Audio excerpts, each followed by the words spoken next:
Third state के जो representative थे उनको लीड कर रहे थे मेराबियो और एबेसाइज। ये कौन थे इसके बारे में जानते हैं हम लोग। पहले है अबाउट मेराबियो के बारे में।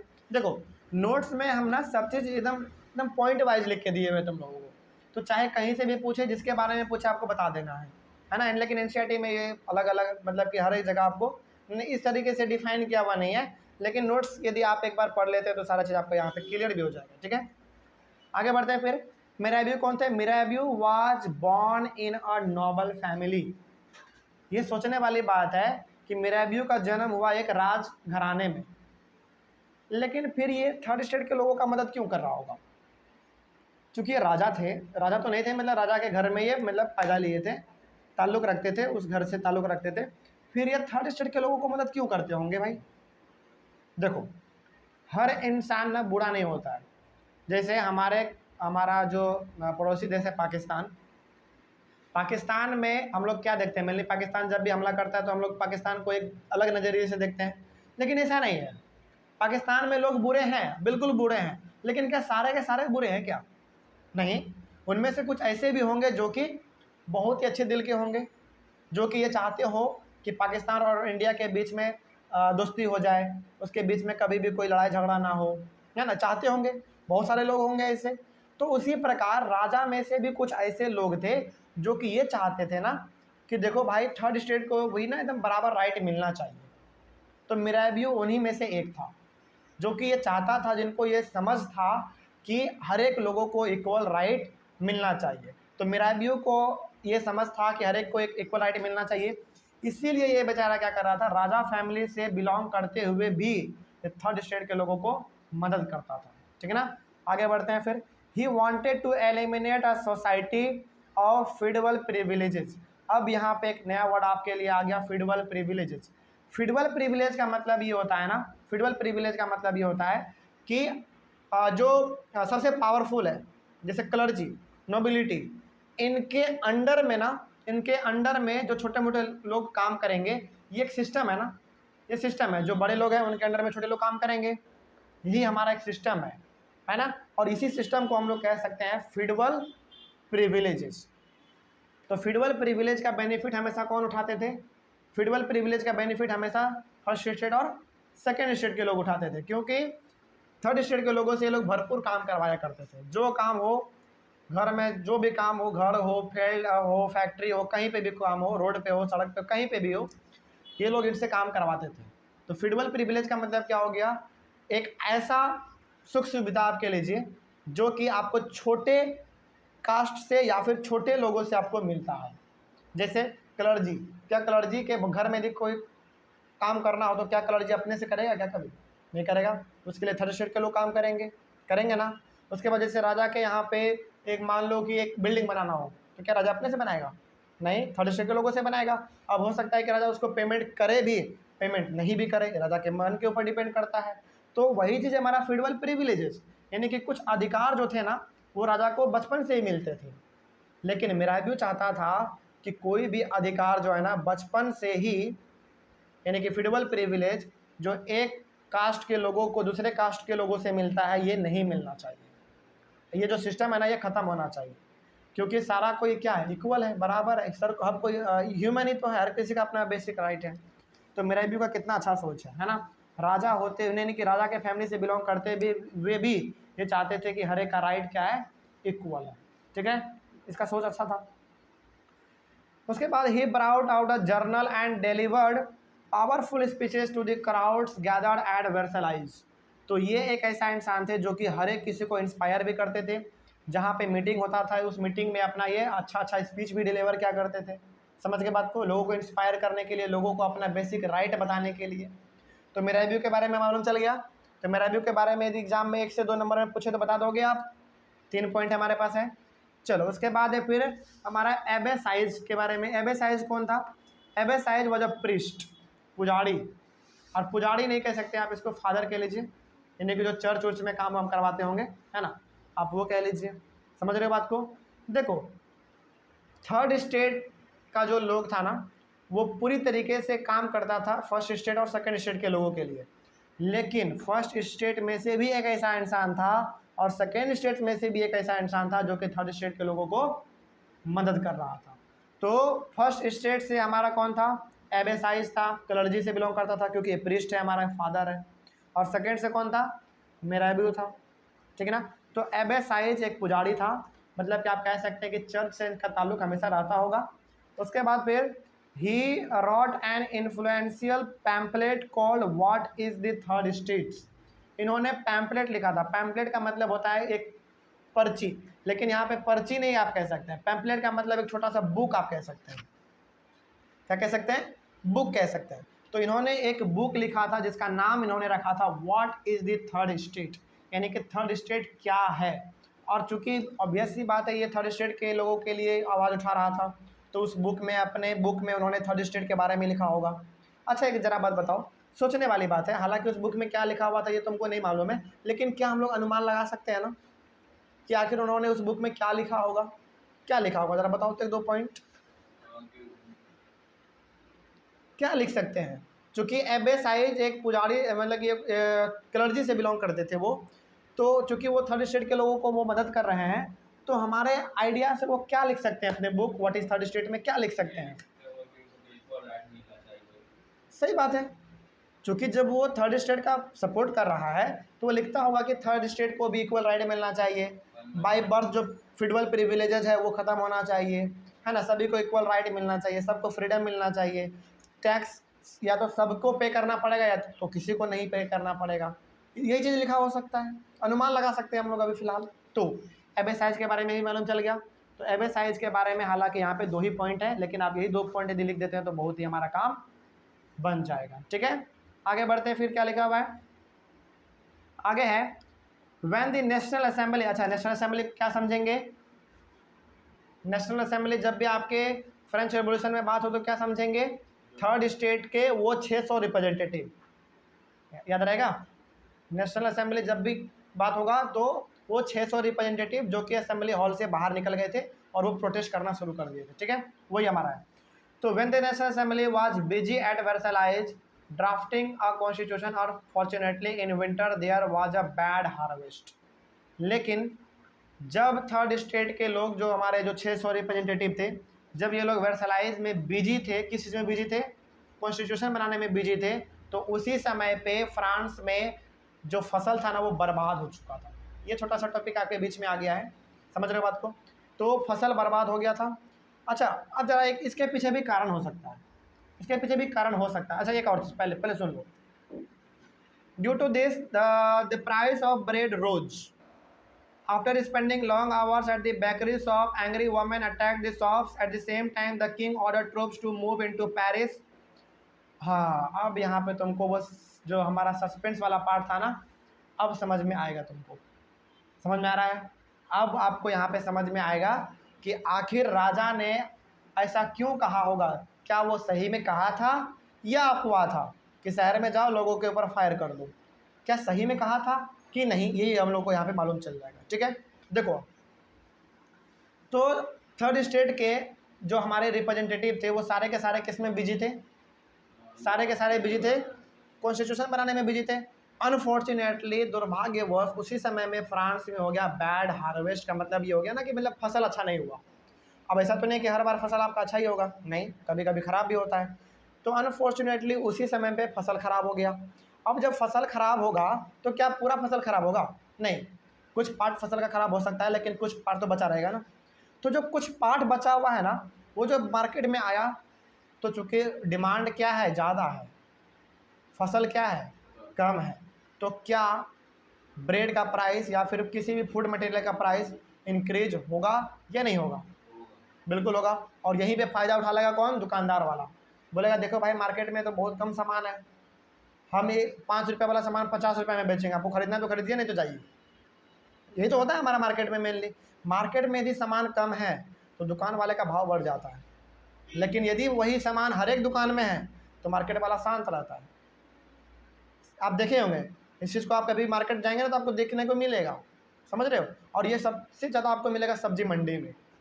सब्जी मंडी में मान लो कोई इंसान है जिसके पास कि वही केवल सब्जी उस चीज़ को बेचता है, तो उसका डिमांड ना बहुत रहता है, खरीदना है तो खरीदिए, नहीं तो निकलिए। हाँ, कोविड में दवा का कॉस्ट, हर मेडिकल शॉप पे आपको कोरोना का वो नहीं मिल रहा था। जैसे जैसे जैसे इसका एग्जांपल ले सकते हैं, अब तो खैर कोरोना का वैक्सीन अब तो प्राइवेट मेडिकल पे भी आ गया है ना। तो जैसे कोरोना के समय में हर दुकान पे तो था नहीं, जैसे यहाँ पे बोरिंग रोड में एक दुकान है मेडिकाना, है ना, उस समय पे वहाँ पे था, उस समय पे कोरोना का वैक्सीन वहाँ पे था, प्रेजेंट था वहाँ पे। तो वो एकदम अपने भाव से बेच रहा था, एकदम मतलब कि उसको जो मन में आ रहा था वो प्राइस वो फिक्स कर रहा था, और लोग उसको खरीद भी रहे थे। क्योंकि देखो यदि आपको जान बचाना है तो वैक्सीन तो चाहिए ही ना। तो अब यदि वो 1000 का वैक्सीन यदि 10,000 में भी बेच रहा था ना, तो लोग जाके खरीद रहे थे, क्योंकि उनके पास कोई ऑप्शन नहीं है, कोई ऑप्शन नहीं है। और यदि लोग जाते भी हैं गवर्नमेंट हॉस्पिटल में इलाज करवाने के लिए, वैक्सीन लेने के लिए, तो लंबा लाइन आपको लगना पड़ेगा। और प्लस उस लंबे लाइन में क्या पता आपको कोरोना वैक्सीन आपको हुआ, सॉरी आपको यदि वायरस नहीं भी हुआ है तो हो जाएगा, उस लाइन में क्या खतरा तो बना रहता है ना। तो लोग क्या करते थे, इन सारे झंझटों से बचने के लिए मेडिकाना में जाते थे और चुपचाप दवाई खरीद के लेके आते थे और एक कॉमन डॉक्टर से लगवा लेते थे। तो जब मार्केट में सामान कम हो ना, तो दुकान वाले का भाव बढ़ जाता है ना। वही चीज़ यहाँ पे था, जब बैड हार्वेस्ट हुआ तो फसल क्या हो गया, हमारा बर्बाद हो गया। तो अब अनाज क्या होगा, दुकान में कम रहेगा, तो दुकानदार वालों का भाव बढ़ गया। उन्होंने लोगों को कहना शुरू कर दिया कि देखिए आपको खरीदना है तो खरीदिए, नहीं तो यहाँ से जाइए। अब लोगों को यदि अपना पेट पालना है, जिंदा रहना है, तो भोजन तो चाहिए ही चाहिए। तो यहाँ पे फूड का जो प्राइस था वो बढ़ गया था।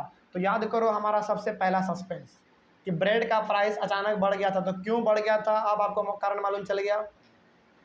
तो कोई पूछे कि बेटा बताओ फ्रांस में फूड का प्राइस क्यों बढ़ गया था, फूड बोले फिर ब्रेड बोले, क्यों बढ़ गया था? इसलिए बढ़ गया था क्योंकि जब नेशनल असेंबली कॉन्स्टिट्यूशन बनाने में बिजी था ना, तो उसी समय में अनफॉर्चुनेटली फसल खराब होने के कारण ब्रेड का या फिर फूड मटेरियल का जो प्राइस था हमारा वो अचानक बढ़ गया था। समझ गए बात को? आगे बढ़ते हैं फिर। उसके बाद after spending long hours at the bakery shop angry women attack this shop. अब देखो होता क्या था ना, चूंकि ब्रेड का प्राइस बढ़ा हुआ है, आपको यदि पेट पालना है तो आपको फ्रांस में लाइन में लगना पड़ेगा, दुकान में लगना पड़ेगा, लाइन लगने के लिए, खरीदने के लिए लाइन में लगना पड़ेगा। तो उस समय पे बहुत सारी महिलाएं ना लाइन में लगती थी। अब देखो लाइन में आप कितना देर तक लगे रह सकते हैं, 4 घंटा 5 घंटा, यही ना। तो उस समय पे फ्रांस में चाहिए क्या, फूड हर किसी को चाहिए। अब जैसे देखो मान लो कि 10 ही दुकान है पूरे फ्रांस में, तो उसी 10 दुकान में पूरा लाइन लगेगा, बहुत लंबा लाइन था। तो लाइन में लगते लगते वोमेन्स वहाँ की होंगी फ्रस्ट्रेट, एकदम फ्रस्ट्रेट हो गए, इतना देर लाइन में लग रहे हैं, अभी तक आगे लाइन बढ़ नहीं रहा। इस प्रकार का सिचुएशन वहाँ पे क्रिएट हो गया। तो वोमेन वहाँ की जो थी ना लाइन में बेकरी शॉप में लगे हुई थी, तो वो लोग हो गए फ्रस्ट्रेट। और जब वो लोग फ्रस्ट्रेट हो गए तो वो लोग आजू बाजू में जो भी हमारा दुकान था ना, उस पर अटैक करना शुरू कर दिया। अटैक अच्छा ऐसा, अच्छा कभी कभी अपने हम लोग प्रैक्टिकल लाइफ में भी इस चीज़ को देखते हैं ना, यदि आप लाइन में लगे हो और लाइन वो आगे नहीं बढ़ रहा हो और यदि कोई बीच में लाइन में चला जाए, हम लोग कितना गुस्से में आ जाते हैं, पीछे चलिए, है ना, इस प्रकार का होता है ना। तो वही चीज़ यहाँ पे है, यहाँ पे औरतें ना पूरी तरीके से बेकाबू हो गई कि नहीं अब तो गुस्सा से ना मतलब बर्दाश्त से बाहर हो रहा है, अब तो हमको जाके अटैक करना है, चुपचाप जाके लेके आ जाना है। बेकरी शॉप पे किस चीज़ के लिए गई होंगी, मेनली ब्रेड व्रेड के लिए लेके गई होंगी, उस चीज़ के लिए लेके गई होंगी। तो वो लोग अटैक वटैक करना शुरू कर दी, है ना। At the same time the king order troops to move into Paris on 14 July. The angry crowd attacked and destroyed the Bastille of prison। एक बार बताएंगे, एक ही समय में बताएंगे, 2-3 लाइन यहाँ पे लिखा हुआ है, आपस में कनेक्टेड है इसलिए इसको पढ़ ले रहे हैं पहले। उसके बाद in the countryside rumours spread from village to village that lords of, अच्छा चलो पहले इतना ही देखो क्योंकि पेज नंबर 6 में फिर एक अलग चीज़ आ जा रहा है हमारा। चलो अब यहाँ पे क्या लिखा हुआ है, पहला सस्पेंस आपका, अच्छा 2 सस्पेंस हमारा यहाँ पे कन्फ्यूजन दूर हो चुका है। पहला ये कि आखिर हमारे हिस्टोरियन कौन थे, हमारे फिलोसफर कौन थे, ये मालूम चल गया हमको। ब्रेड का प्राइस क्यों बढ़ा था ये भी मालूम चल गया हमको। अब ये पता करते हैं कि आखिर राजा ने वाकई में ट्रूप्स को कहा था कि जाइए ओपन फायर करिए कि नहीं करिए, है ना। अब ये मालूम चलेगा हमको। अब देखो हुआ क्या, जब औरतें बेकाबू हो गई लाइन से निकल के, जब वो दुकानों पे अटैक करना शुरू कर दिए, तो चूंकि देखो जब अटैक शुरू हो गया मतलब क्या है, दंगा टाइप का हो गया वहाँ पे, है ना, दुकानों को लूटा जाने लगा, दुकानदार वालों को पटापट झापड़ मार के वहाँ से ब्रेड व्रेड लेना उन्होंने शुरू कर दिया। मतलब ये कि वो पूरी तरीके से फ्रस्ट्रेट हो गई थी, हमको ब्रेड चाहिए ही तो चाहिए, वो भी जल्दी चाहिए, क्योंकि लाइन में हम 4 घंटे से 5 घंटे से लाइन में खड़े हैं। तो यहाँ पे हो गया वायलेंस, लोगों के बीच में क्या हो गया, वायलेंस हो गया, लोगों के बीच में और दुकानदारों के बीच में वायलेंस हो गया। इसी वायलेंस को देखते हुए लुइस 16 ने अपने ट्रूप्स को, यानी कि अपने आर्मी लोगों को, अपने सिपाहियों को ये परमिशन दिया, देखो यहाँ पे ध्यान से सुनना, ये परमिशन दिया कि आप शहर में जाइए, लेकिन राजा ने ये कभी भी नहीं कहा कि आप जाइए और लोगों पे बंदूक चलाना शुरू कर दीजिए। क्या ये कहीं पर राजा ने कहा है क्या? तो अब आप जरा बताइए हमको कि लोगों के बीच में जो ये अफवाह फैला हुआ था, क्या ये अफवाह था, ये हकीकत था? अफवाह था। हाँ, ये सच था कि राजा ने अपने ट्रूप्स को, यानी कि अपने आर्मी लोगों को इजाज़त दिया था कि आप जाइए, पेरिस में जाइए, यानी कि सिटी में जाइए, ये बिल्कुल सही था। लेकिन ये कभी नहीं कहा था कि जाके लोगों के ऊपर बंदूक चलाना शुरू कर दीजिए। लोगों ने इसको गलत तरीके से समझ लिया। लोगों ने ये समझाना कि राजा ने अपने आर्मी को भेजा है, भाई कोई बात होगा, चूँकि आर्मी आ रहा है और यहाँ पे वायलेंस बढ़ चुका है, तो हो सकता है कि वो आके हमारे ऊपर बंदूक चलाना शुरू कर दे। तो ये केवल और केवल अफवाह था, ये हकीकत नहीं था। तो क्या सस्पेंस दूर हो गया अब? तो राजा ने केवल कहा था कि जाइए। अच्छा, ये भी हो सकता है ना कि दंगा हो रहा है, जाके आप उसको शांत करवाइए। लेकिन हाँ, उन्होंने ये नहीं कहा कभी भी अपने स्टेटमेंट में कि जाके बंदूक ही चला दीजिए, नहीं। हो सकता है कि अपने आर्मी को भेजे हो शांत करवाने के लिए, हो सकता है ना। लेकिन लोगों ने ये समझा कि नहीं, राजा भेज रहा है तो मतलब कि बंदूक ही चलाने के लिए भेज रहा है। तो उनको क्या समझ में आ रहा था कि राजा भेज रहे हैं तो बंदूक चलाएंगे हमारे ऊपर, है ना। अब इस डर से उन्होंने क्या किया, देखो यहाँ पे, On 14 July, angry crowd attacked and destroyed the Bastille, a prison. Bastille हमारा क्या था, एक प्रिजन था। अब आपसे सवाल, हम एक सवाल पूछना चाहेंगे आपसे हम कि लोगों ने बेस्टाइल पे हमला क्यों किया होगा? हाँ, किया होगा कि वहाँ नॉर्मल गन सब वेपन मिल सके। बिल्कुल।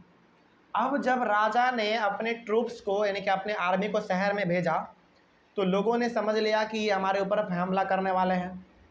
और राजा के खिलाफ तो लोगों का पहले से गुस्सा है, क्योंकि वो इसका कोई बात मानता नहीं था, है ना। तो लोगों को लगा ना कि वो आ रहा है तो हमारे ऊपर फायर कर देगा, लेकिन इसके पास कोई हथियार ही नहीं है, तो ये सामना कैसे करेगा? अपने डिफेंस के लिए इसके पास कोई हथियार ही नहीं है, थर्ड स्टेट के लोगों के पास, तो अपना बचाव कैसे करेगा? तो हथियार के खोज में, हथियार गोला बारूद के खोज में इन्होंने क्या किया, बेस्टाइल प्रिजन पे हमला कर दिया। और इनको लगा था कि भाई जेल है तो जेलर होगा, बंदूक होगा, गोला बारूद ये सब वहाँ पे होगा। तो इस चीज़ के खोज में उन्होंने क्या किया, बेस्टाइल पे जाके हमला कर दिया।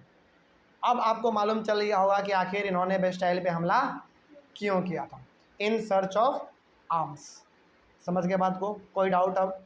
और इसके पीछे का थोड़ा सा कहानी हम लोग को मालूम है कि उस बेस्टाइल में केवल और केवल 7 ही जेल कैदी थे, केवल 7 कैदी थे, है ना।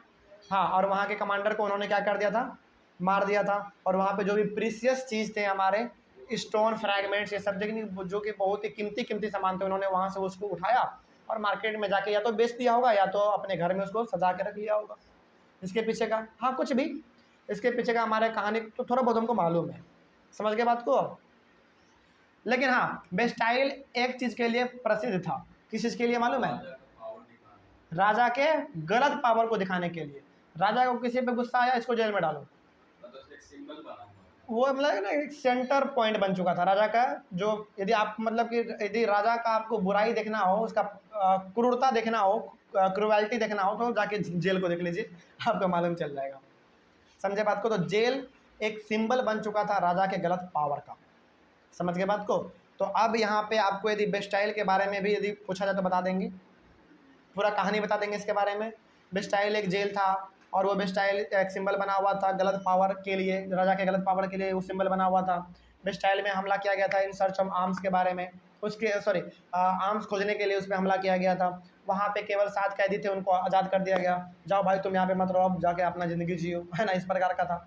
और वहाँ के कमांडर को मार दिया गया था। उस बेस्टाइल में जो भी हमारा सामान था उसको भी ले लिया गया था। कितना सारा कहानी बन सकता है, तो कहानी यदि आपको याद है ना, तो सवाल कैसा भी आ जाए घुमा फिरा कर, देखो सवाल ना बहुत ही बेरुपिया होता है, बहुत प्रकार से आता है। वो सीधा पूछ सकता है कि व्हाट आर द क्या for example what is bastille पूछ सकता है, what is the role of Bastille in French revolution ये भी पूछ सकता है। तो कैसे भी सवाल पूछे आपसे, यदि आपको कहानी मालूम है तब तो फिर आप बता देंगे। समझ गए बात को? तो यहाँ तक अब कोई भी दिक्कत, कोई भी समस्या, अब तो लगभग हमारा सारा का सारा सस्पेंस खत्म हो चुका, लगभग हो चुका, हो गया ना। तो अब आपको मालूम चल गया होगा कि आखिर जो सस्पेंस हमारे दिमाग में सबसे पहले लेक्चर में क्रिएट हुआ था वो आखिर उसके पीछे का रीज़न क्या था। समझ गए बात को? चलो आगे बढ़ते हैं। फिर पेज नंबर 6 में क्या है? इन द कंट्री साइड, हाँ ये केवल और केवल शहरों में नहीं था, गाँवों में भी हो रहा था।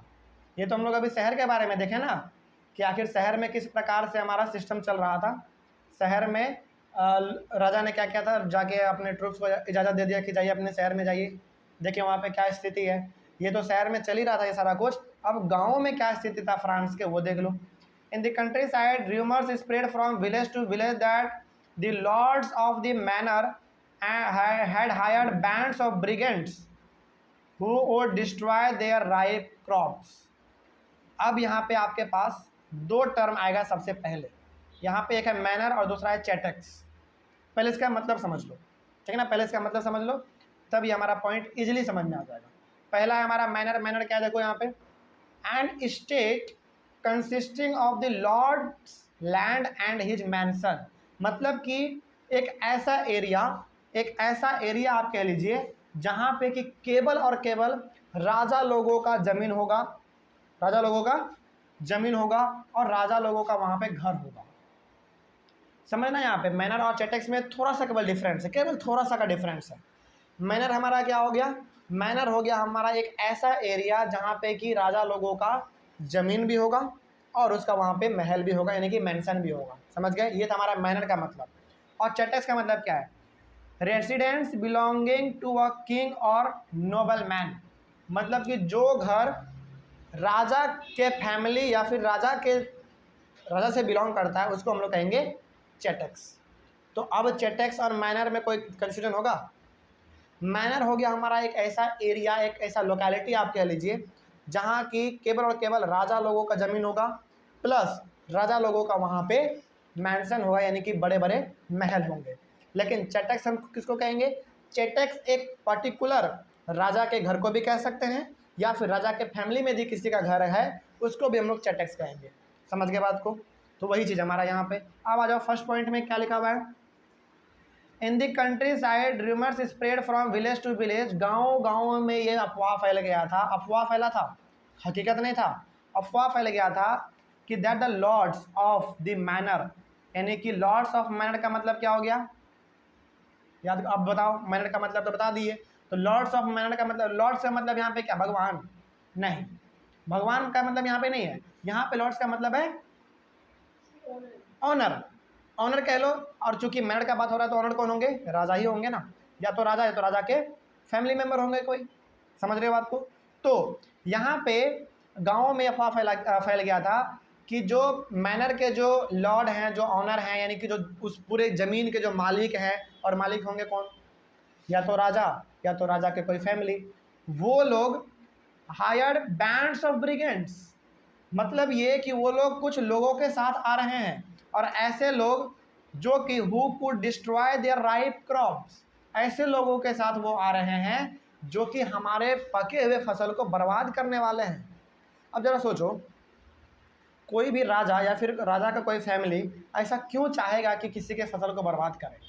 क्योंकि यदि वो फसल को बर्बाद करेगा तो रिस्पॉन्सिबल कौन होगा? राजा ही होगा, राजा ही होगा ना। तो आखिर वो क्यों बर्बाद करना चाहेगा? तो ये भी क्या था, हमारा एक अफवाह था, रूमर्स फैला गया था, ठीक ना। तो जब उनको ये अफवाह लगा कि राजा जो है ना, यानी कि वो जो बड़े बड़े जो एरिया हैं, बड़े बड़े जो ज़मीन के मालिक हैं, वो हमारे इधर आ रहे हैं, बैंड्स ऑफ ब्रिगेंड्स का मतलब हो गया कि ऐसे ग्रुप ऑफ पीपल के साथ आ रहे हैं जो कि हमारे फसल को बर्बाद करने वाले हैं। ऐसा राजा हालांकि करेगा नहीं कभी। समझ गए? और ये भी हमारा एक अफवाह था। उसके बाद फिर आ जाओ नीचे, मैनर का मतलब समझ गए। उसके नीचे एक पॉइंट लिखा हुआ है, peasants in several districts attacked Chetax with hoes and pitchforks. अब सोचो जरा, ये भी एक अफवाह ही था हमारा, है ना। अब जब इन लोगों को लगा कि राजा का जो फैमिली है या फिर जो बड़े बड़े ज़मीन का जो मालिक है वो इधर आ रहे हैं और हमारे फसल को बर्बाद करेंगे, तो इन्होंने अपने प्रोटेस्ट में क्या किया, अपने आप को बचाने के लिए इन्होंने क्या किया, चेटेक्स पे हमला कर दिया। मतलब कि राजा के पर्टिकुलर घरों पे या फिर राजा के अलग अलग जो छोटे मोटे फैमिली मेम्बर उसके हुए करते होंगे, जो कि राजा से ताल्लुक़ रखते होंगे, उनके घरों पे इन्होंने हमला कर दिया। क्या ये जो हमला कर रहे थे, क्या ये सही था या गलत था? बिल्कुल गलत था, क्योंकि इसमें कहीं पे भी कोई सच्चाई हमको देखने को नहीं मिल रहा, केवल ये अफवाह था, है ना। तो उन्होंने क्या किया, उसके घर पे हमला किया, किससे, होज और पिच फॉक्स, मतलब कि वही होता है ना हमारा हसुआ हो गया, फिर मतलब कि आप कह सकते हैं कि जैसे ऑटोमेटिक गन तो ये नहीं होता है, ये कुछ हमारा मॉडर्न टूल होता है, जैसे खेती में यूज़ होता है ना हमारा, जैसे कुदाल हो गया, फावड़ा हो गया, है ना, फिर से कुल्हाड़ी हो गया, खुरपी हो गया, इन सारे चीज़ों से उन्होंने क्या किया, उसके घर पे जाके अटैक कर दिया। ये लोग चाहते तो बंदूक से भी अटैक कर सकते थे, लेकिन इनके पास उतना बंदूक तो होगा नहीं, समझ गए बात को। तो इन्होंने क्या किया, वही छुरी, सॉरी मतलब छुरी नहीं, कुदाल, फावड़ा, हालवा, इन्हीं सब चीज़ों से उन्होंने क्या किया, उसके घर पे अटैक कर दिया, चटेक्स पे अटैक कर दिया, यानी कि जो फैमिली राजा के लोगों का जो घर था ना, उस पर अटैक कर दिया। ठीक है, अटैक क्यों किया होगा, क्योंकि अपने जवाब में भी तो कुछ ना कुछ करेगा। इसीलिए हम पहले ही कहे थे कि फ्रेंच रेवोल्यूशन का ये एक ऐसा दौर है ना, जहाँ पे कि लोग राजा को राजा नहीं समझ रहे हैं, गुस्सा बहुत ही बाहर हो चुका, बर्दाश्त के बाहर हो चुका है, समझ रहे बात को। वही सिस्टम हमारे इंडिया में भी था, 1920 से लेकर 1947 तक का जो पीरियड रहा है ना, वो वही पीरियड रहा है, गुस्सा वाला पीरियड, समझ रहे बात को। वही वाला पीरियड रहा है कि हम ना और आपके अंडर में नहीं रहेंगे, यही सिस्टम उस समय में भी था। तो उन्होंने क्या किया, पूरी तरीके से उसके महल को बर्बाद कर दिया। उसके बाद they looted hoarded grain and burnt down documents containing records of manorial dues. उन्होंने उसके घर पे जब हमला किया, उसके घर पे जब उन्होंने हमला किया, तो वहाँ पे जितने भी अनाज के गोदाम थे उनके कंट्रोल में, राजा के कंट्रोल में जितने भी अनाज के गोदाम थे, उन सभी को उन्होंने लूट लिया। लूटा इसलिए क्योंकि अभी तो प्रॉब्लम चल रहा है, किस चीज़ का, अनाज का चल रहा है प्रॉब्लम, अनाज को उन्होंने पहली बात लूट लिया। दूसरे बात, जितने भी इम्पोर्टेंट डॉक्यूमेंट्स थे, जितने भी इम्पोर्टेंट डॉक्यूमेंट्स थे राजा के घर में, चूँकि राजा है भाई तो डॉक्यूमेंट तो होना ही है, तो जितने भी डॉक्यूमेंट थे, कागज़ पत्तर, ज़मीन उमीन का, उन सारे के सारे चीज़ों को उन्होंने लूट लिया। सोचो, एक कंट्री में राजा के घर हमला हो जा रहा है, सोच रहे हो बात को, तो कितना ज़्यादा लोगों के बीच में गुस्सा होगा, ज़रा सोचो, सोच रहे हो बात को। हमारे यहाँ पे यदि एक छोटे मोटे मुखिया के घर पे यदि हमला हो जाए तो रातों रात ब्रेकिंग न्यूज़ बन जाता है, और यहाँ पे मुखिया नहीं है, ये राजा है। सोचो क्या सिस्टम उस समय पे होगा, है ना। खैर आगे बढ़ते हैं फिर। तो उन्होंने जितना भी रिकॉर्ड उन्होंने डिस्ट्रॉय किया, उन सभी में इम्पॉर्टेंट हमारे डॉक्यूमेंट्स थे, अलग अलग उसमें कागज़ पत्तर लिखा हुआ था, अलग अलग रिकॉर्ड था उसमें। उसके बाद फिर क्या है, a large number of nobles fled from their homes, many of them migrating to neighbouring countries. अपने आप को बचाने के लिए बहुत सारे लोग क्या किए, यानी कि राजा के साथ साथ बहुत सारे राजा के फैमिली मेम्बर भी क्या कर गए, माइग्रेट कर गए। देखो भाई, यदि फ्रांस में उस समय पे थर्ड स्टेट के लोग इस तरीके से वायलेंस कर रहे हैं, तो राजा को भी खतरा है, तो वो अपने जान को बचाने के लिए दूसरे गाँवों में भाग गए, समझ गए बात को। तो कितना ज़्यादा यहाँ पे डर है कि राजा को अपना गांव छोड़ना पड़ रहा है। बहुत ही मतलब एक बार सोच के देखो किस प्रकार से राजा के घर पे हमला किया गया होगा। यदि वो उस समय पे मिल जाते तो उसको ख़त्म कर देते, लेकिन वो डर से क्या कर गए, पीछे दरवाजे से भाग गए दूसरे गाँव, ठीक ना, अपने आप को बचाने के लिए। आगे, after seeing all this events Louis XVI finally recognized the National Assembly and accepted that the Constitution will check his powers. अब इतना सारा का सारा दंगा देखने के बाद, इतना मिसकन्फ्यूजन देखने के बाद, लुइस 16 फाइनली अस्ता के जाके क्या करते हैं, नेशनल असेंबली को परमिट कर देते हैं, यानी कि उसको मुहर लगा के कर देते हैं एकदम लीगल कर देते हैं कि ठीक है अब से आप ही क्या है, नेशनल असेंबली है। मतलब ये कि अब जो आप नियम कानून बनाएंगे ना वो पूरा का पूरा ना फ्रांस पे लागू होगा। अब जरा बताओ क्या ये जो लुई 16 करने जा रहा था, उन सभी को नेशनल असेंबली एकदम लीगली घोषित करने जा रहा था, क्या ये अपने मन से कर रहा था क्या? नहीं, ये हस्ता पछता के बेचारा कर रहा था। जैसे हमारे कंट्री में अभी कुछ महीनों पहले, महीनों नहीं अब तो साल पूर गया, किसान आंदोलन हुआ था, मालूम है किसी को? हाँ। किसान आंदोलन हुआ था ना, तो हस्ता पछता के नरेंद्र मोदी जी को किसान आंदोलन में जो हमारा 3 बिल था उसको हस्ता पछता के वापस लेना पड़ा था ना। वही सिस्टम यहाँ पे था। लुई 16 को बेचारे को बाद में एकदम पूरी तरीके से हार जाने के बाद हस्ता पछता के क्या करना पड़ा, उस जो 600 रिप्रेजेंटेटिव था उसको नेशनल असेंबली घोषित करना पड़ा। अब चूंकि वो नेशनल असेंबली घोषित कर दिया गया है तो वो जो अब नियम कानून बनाएंगे, जो भी संविधान बनाएंगे, वो पूरी तरीके से पूरे फ्रांस पे लागू होगा। कोई दिक्कत है? तो पहला बात तो ये किया लुई 16 ने। दूसरा बात कि उनके द्वारा जो कॉन्स्टिट्यूशन बनाया गया था उनको भी उन्होंने लीगली घोषित कर दिया। कहा कि ठीक है अब से कॉन्स्टिट्यूशन जो है ना फ्रांस में यही चलेगा, जो आपने बनाया है वही चलेगा, अब आप जो कहेंगे वही होगा, हम आपका केवल बात सुनेंगे। इस प्रकार का सिस्टम था। और सबसे बड़ा फीचर्स यदि था ना, सबसे पहला यदि फीचर्स था उसके कॉन्स्टिट्यूशन का, तो वो था राजा के पावर को लिमिट करना। सबसे पहला फीचर्स था। हालांकि फीचर्स और भी थे, फीचर्स और भी है, उस फीचर हमारा यहाँ पे लिखा हुआ है, उसके बारे में हम लोग जानेंगे। लेकिन सबसे बड़ा फीचर, सबसे पहला फीचर्स था कि राजा के पावर को कंट्रोल किया जाए, उसके पावर को कम किया जाए। समझ के बात को? तो लुई 16 बेचारा बाद में हस्ता पछता के पूरी तरीके से उसको एक्सेप्ट कर लिया। आगे क्या हुआ? On the night of 4 August 1789 national assembly abolish the federal system and taxes. तो 4 अगस्त 1789 को वो जो नेशनल असेंबली था उन्होंने क्या ख़त्म किया? उन्होंने ख़त्म किया फेडरल सिस्टम। फेडरल सिस्टम क्या है? देखो यहाँ पे बार बार तुम लोगों को 2-3 वर्ड है जो कि कंफ्यूज करेगा। पहला फेडरल प्रिविलेज। फेडरल प्रिविलेज का मतलब ये हो गया कि बाय बर्थ जो कि क्लर्जी और नोबिलिटी है उनको बाय बर्थ अधिकार मिलेगा और उसी के अंडर में थर्ड स्टेट के लोग काम करेंगे। ये हो गया हमारा फेडरल प्रिविलेज। और फेडरल सिस्टम हमारा क्या हो गया? ये जो आप सिस्टम देख रहे हैं, सबसे ऊपर क्लर्जी, नोबिलिटी, फिर हमारा थर्ड स्टेट, ये हो गया हमारा एक फेडरल सिस्टम। और इस सिस्टम को ख़त्म कर दिया गया, थर्ड स्टेट के द्वारा इसको ख़त्म कर दिया गया। जब ख़त्म कर दिया गया इसका मतलब क्या हुआ? इसका मतलब ये हो गया कि हर कोई अब क्या है? इक्वल है, बराबर है। कोई दिक्कत इसमें? तो ये था। उसके बाद टैक्सेस को भी उन्होंने ख़त्म किया गया।